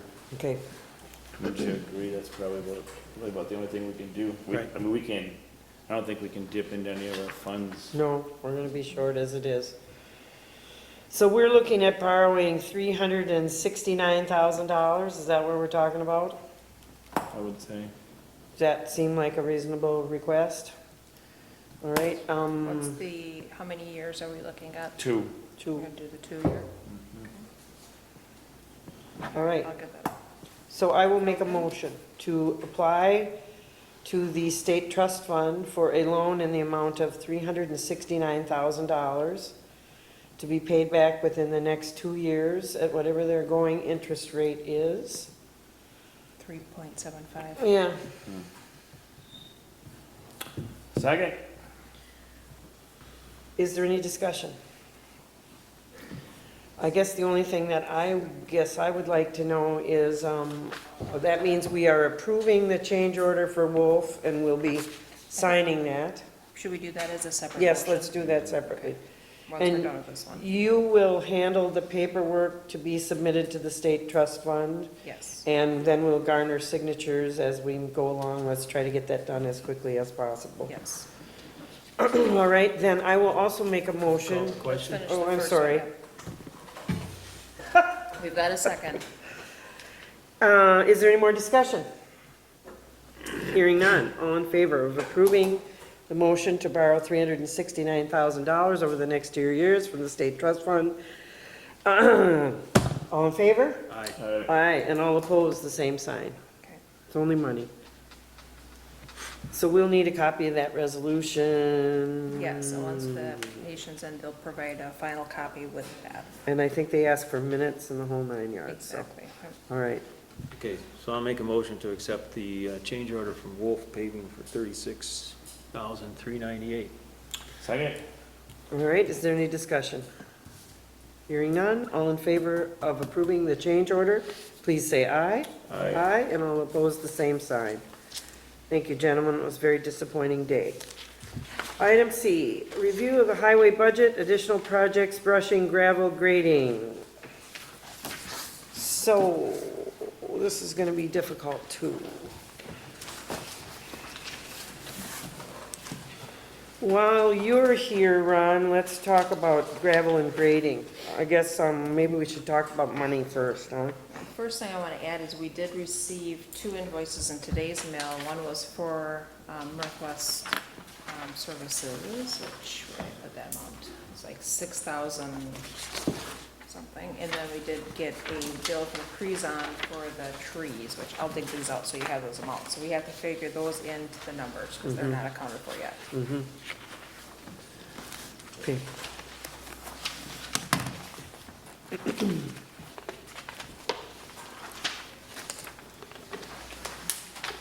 here they are. This is the copy, so you should. Too many projects and not enough cash.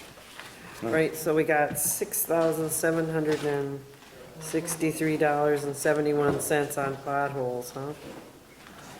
And then we had just paid tonight the other bill Great. that we received for 2,000 something for potholes.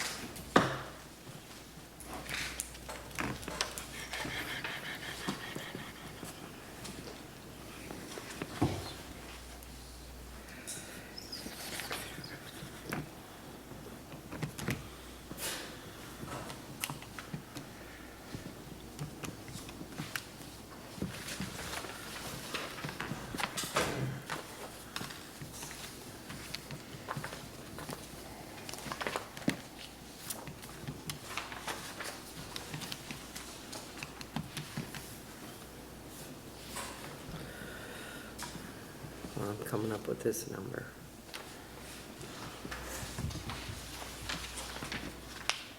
Okay, so you're taking this and adding. No, in I'm adding these cost. two to that. Yep, okay. All right, 138,814. And that includes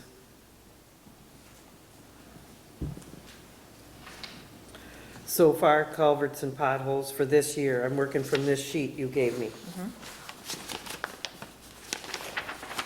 Where is it?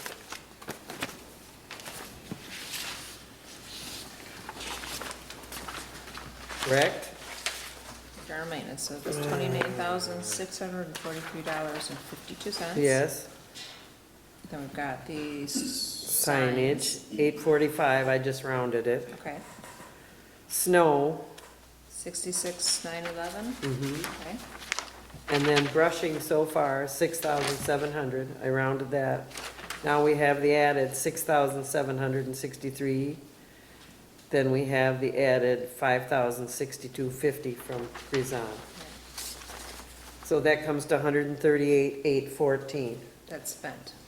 that we've already spent this year. And our budget was,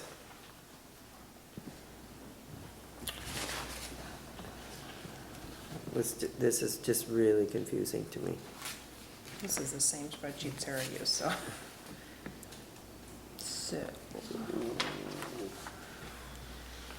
So this was our balance remaining without those things, 126,988.07.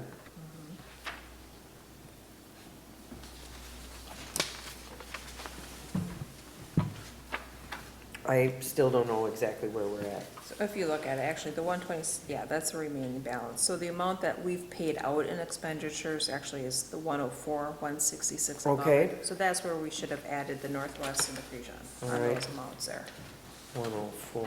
So scratch the 138,814. Now we're gonna add 6. 63 and 5062.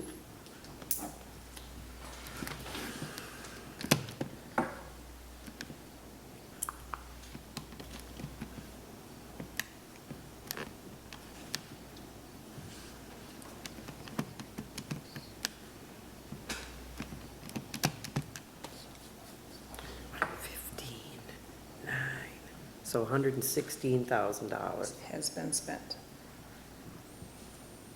Even? Well, close. approximately, yeah. To then minus that So from the remaining 116. balance. So we've got about $10,000 left to spend. So technically, you should be taking the 126,988 and subtracting the two additional expenses. That would give us the remaining balance that we still have to use. All right, do that calculation. I will do that.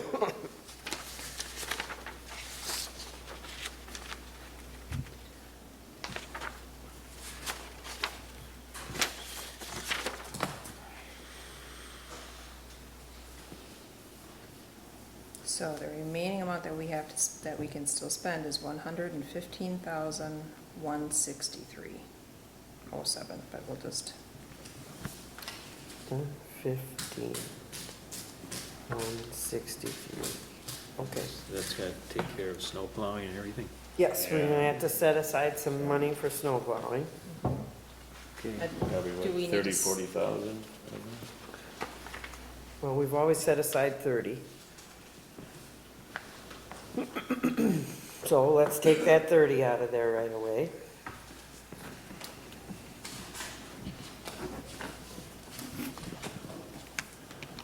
so that brings us to 85,163. All right, Then the next thing is how much do we have to dip into that 85,000 to make up our next, trust fund payment? Was that around 30,000, do you remember, Sharon? I don't remember what it was, or if we took it all out last year. first payment made in February, final payment in March. Okay, let's see. Oh, we should be okay. Because the Yeah, I final don't think payment in there's March any- is gonna be 144. Yeah, So we'd be able to spend 150. That's right, yeah, because Airport, or Newville Road came in under the 300,000. So What we're other- good there. Is there gonna be more pothole costs yet that haven't been done? well, yet? that's what we have to discuss, A is little what bit. we're gonna do, Okay. what we're gonna do forward. There's a couple of things that are on the priority list. One of them is still, I think we should continue to do some more brushing, Yep. because we have some down trees and dead trees on Sherwood Hills Road. I don't know if you've been called out again. Hey, I was lucky, my phone never rang. I think we should finish up the brushing that we've started on Airport, Mm-hmm. because that's gonna pay us back in the maintenance of that road. I have asked Ron for a price. We talked about doing some crack filling. He has a crack filling service. We talked about doing some crack filling. One of the roads we talked about was Mansfield Road. Get some numbers on that, and I said as long as he's at it, he could do a crack filling here at the town hall. Give us a demo. We have a very short stretch of Mansfield Road. We also need to have the asphalt replaced on Mud Lake Road, over the culvert. Oh, right, yeah. So that has to be an assignment that you have. Once we have some idea of where we're going with those costs, or we get those projects done, I think then we can take up some of that gravel and grading, because we haven't graded or gravelled many corners. I have a list of those, and also, Bean Lake Road, and, oh, Schollmeyer. Schollmeyer. I hate to even say it. So those would be that would be the end of it, you know? The next thing that's gonna be in front of you here is this Sherwood Hills Road pond dredging, and that will come out of our highway budget too. We have some quotes. I was hoping we could get a little closer to a decision on that tonight. There's always gonna be more things that we could do, like that saw cutting and stuff that we need to do out on Mickle Lane. And the other thing too is with Dale had called, on the culvert by their house. And I don't know, I guess there would be some extensive ditching that really needs to be done. And, I don't know, we don't want to create a hardship for you guys getting up into the shed. But I don't know if we need to take a look at and see if we need to address that too. Well, I noticed today when I was by there, that ditch is full of lovely green water sitting there. It has been ever since it was created. Well, I think that's a matter of us figuring out how to get that culvert up to that driveway figured out so that it drains. We're gonna have to ditch it. Yeah, that's pretty easy. The culvert's pitched the wrong way. Yeah. So it'd just be a matter of removal and pitching it right and then a replacement. But then the problem actually continues further to the down. south. Because when you get into the area where the driveway comes out of the shed, obviously it makes it convenient for you to come out of the shed level onto the road. But then the water also coming down the roadside, then is forced out onto the road, runs down the road. And then hopefully what we were trying to accomplish by ditching the little bit we did, that you could coax it off the road instead of going down your driveway. Because that's a flood going in your Yeah, driveway. it's bad. So I don't know if you guys, we probably should look at it. If we ditch too far, then, Jim, the hill slope, natural hill slope comes down, and then we could end up with some mudslides or a narrow shoulder, so I don't know. It could be extensive, but. Would you have the capacity to do some ditching? And look at that, we can look at that together. So I think those are the projects we're gonna have this year. The minute I say that, something else is gonna come up. Knock on wood. Wind. Give me the list, Yeah. I'll go look at it. Yep. And I'll We can bring do that. transit so we can shoot the grade where you're talking ditching, Okay. to figure out where we can actually go. Yeah. All right, so for, getting going in the future, come up with some numbers for me, and then we can get going on some of those little projects. And Can we meet and walk through? let me know when you have time, okay? All right, I guess that moves us along to item D, discussion and decision on Sherwood Hills Road pond dredging. You guys have, I was hoping Wes could be here tonight, but he's not. He's been very active in getting this dredge stuff put together. He has had a hard time finding bidders. What he has been bidding is his dredge of the channel because he has a permit to do that through the end of this year. We can pony up with him on the spoils site. He has a permit for the spoils. We can go along with him on that. What he has priced for us is the removal of the sediment from the pond and the installation of riprap along that shoreline on Cedar Lane. And I don't know how to even look at these bids. Well, we have never paid for the sediment removal on. No, you can't look at that. You can't even look at that. He just did this bidding for us.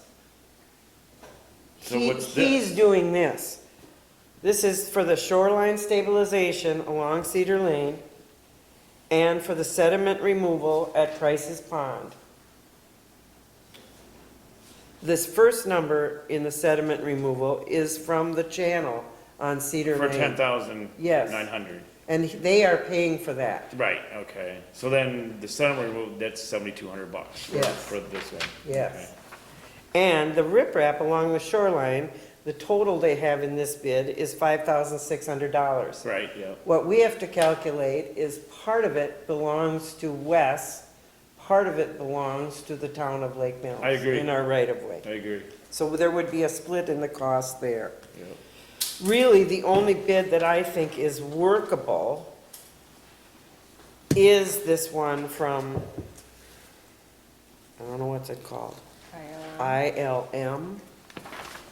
I think Wes has determined that Mr. Hepp does not have a tall enough boom for his project, but he could do our project, which is digging the detention pond, for $3,200. This other one is removal of the sediment, $7,250.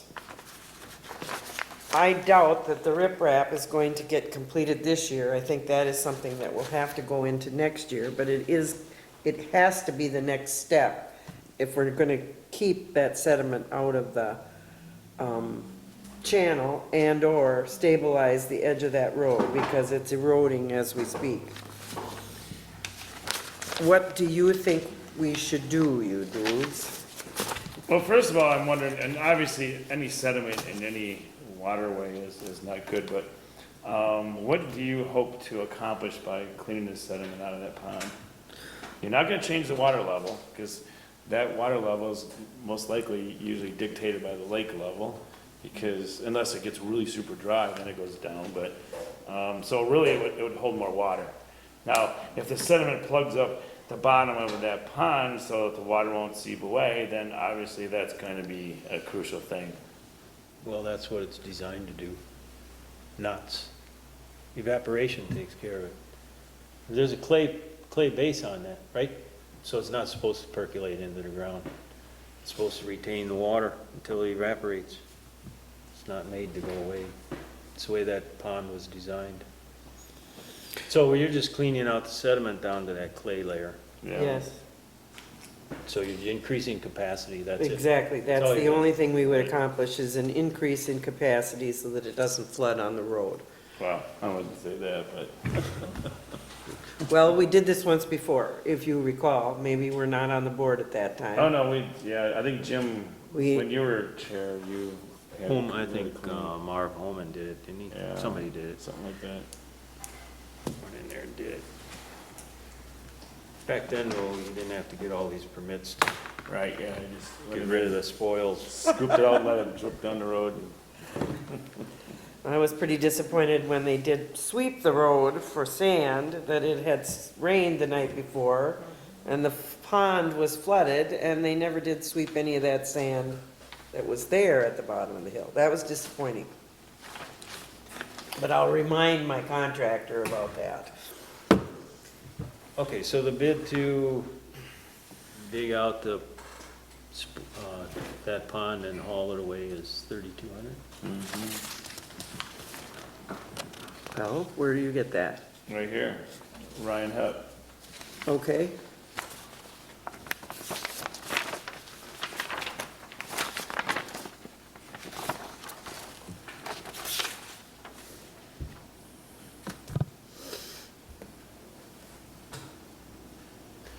What's this other one? That's Andy's Andy's Excavating, I don't know, Watertown. 550. Same thing, right? Yeah, But is that does he have to do both in order to? no, I don't think so. I think we can pick and choose whatever we would like to do. And then I think we should bid the riprap separately and do that over the winter and have that tacked down. So this is the lowest one, right? Mm-hmm. Andy's?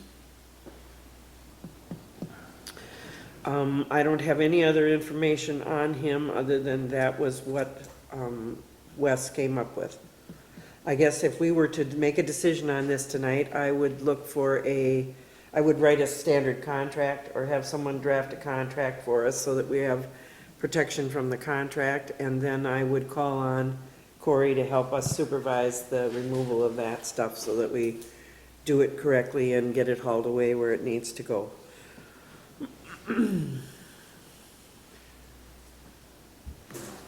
Well, I'd make a motion to clean out the pond on Sherwood Hills Road with a price of not to exceed $3,200, and you can negotiate.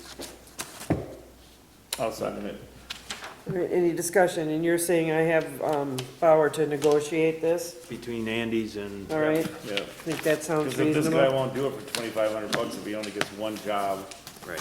he may want to raise his price. All right, I guess I'll work with Wes and you'll work with me, Corey. Thank you. I'll call a question. Yes, so, is there any other discussion? Hearing none. All in favor of approving the motion as it was presented, please say aye. Aye. Aye, and all opposed, the same sign. Motion is carried. Item C, or item E, board expense approval sheets. Anybody? No. There are notices coming about for the annual Towns Association Convention. It's at Kalahari, I think, like the teen week in October, if anyone is interested. I think they're looking for reservations to be made before September 15th. Item 12, correspondence. I do have some. I do too. Okay, so Dave Grumman of the cable TV channel at the city informed us that we do need to submit a report this year for the cable franchise fees, which I just completed. And he informed me that they're looking to take off 1% of what we're getting. So instead of 5%, we're gonna be getting 4% in the future. So, but the report's in, I can forward the email that he sent to me so you better understand what's going on, but we need to keep track of that for budgeting. We need to remember 4% over 5%. So, Okay. that's it. All right, I have these items. This is a notice from the Public Service Commission for an application that has been filed for Badger State Solar LLC to construct a new solar generation facility in Jefferson County. There's a bunch of details here. I imagine they just let you know these things are happening. Yeah, well, actually, I think this one here doesn't really pertain to the town. That's pretty much the town of Jefferson and the town of Oakland. I think it's just FYI is what that is. Yes. All right, then this is important for you guys. I received notice from the County Highway Department that they are looking at grant information for 2021 for the Town Road Improvement Program. And they will be discussing this on Wednesday, September 18th. They will have a transportation funding symposium from 9 a.m. to 11 a.m. And at 11 a.m., they will have their regular meeting of towns. This year, the Tri or TRID program The towns that will be receiving funds are the town of Astilon, the town of Jefferson, the town of Milford, and the town of Sumner. If you're interested in this, you can come on the 18th and work on the project. Brian has reminded me again, and I know this falls on deaf ears, the WISDOT Surface Transportation Program, or STP. We have one road that is eligible for that, and that is Shorewood Hills Road. That is an 80-20 split. He was encouraging me to apply for that, and I said that was so far off my radar that I couldn't talk about it. But They want to grind it and repave it for 80-20. But I'm assuming that's a state spec. yes, Yeah. and there is this, which is interesting to me, WISDOT Supplemental Transportation Grant Program. So you may want to post that meeting. I will give you that letter. Okay. I also have a letter here, I think you said FYI, Oh, for the Schwartz. May 14th with the Schwartz development. I just I didn't want added that it to go. Yeah, I added that to the packet Right. for when he decides to come back with things, so. I keep getting notices about the census too, and I'm just thrilled about that. I'm really excited about that. Their money's good. With that job here.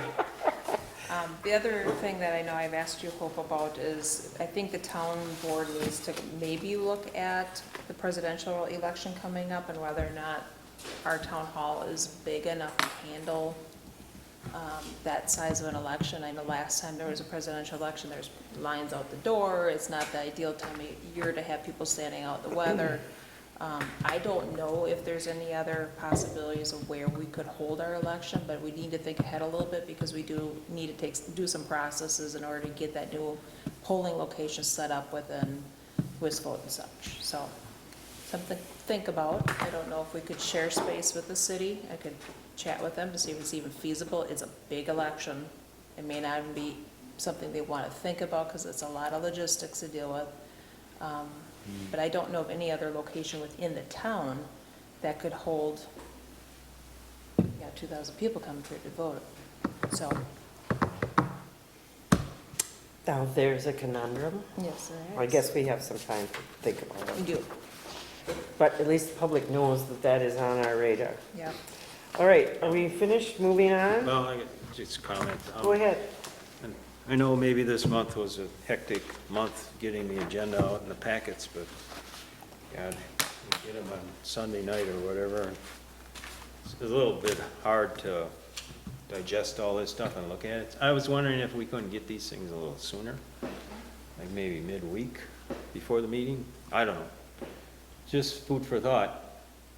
I know that a lot of things got added at the last minute, but Well, we were kind of waiting for Leverton to bring that yeah, I know. legislation to us.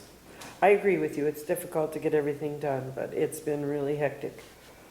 I guess, just a comment, it doesn't matter if you bid road projects in February, they still get done in August. It doesn't matter when you do, there's only one season and that's August to pour asphalt. Item 13, meeting schedule. September 3rd is the Joint Rock Lake Committee meeting at 6. September 3rd is also the Planning Committee meeting at 8 p.m. And September 10th is our regular Town Board meeting at 8 p.m. We will hold a public hearing that night on the ATV, and we will have the discussion on the Daybreak project. So, look forward to that.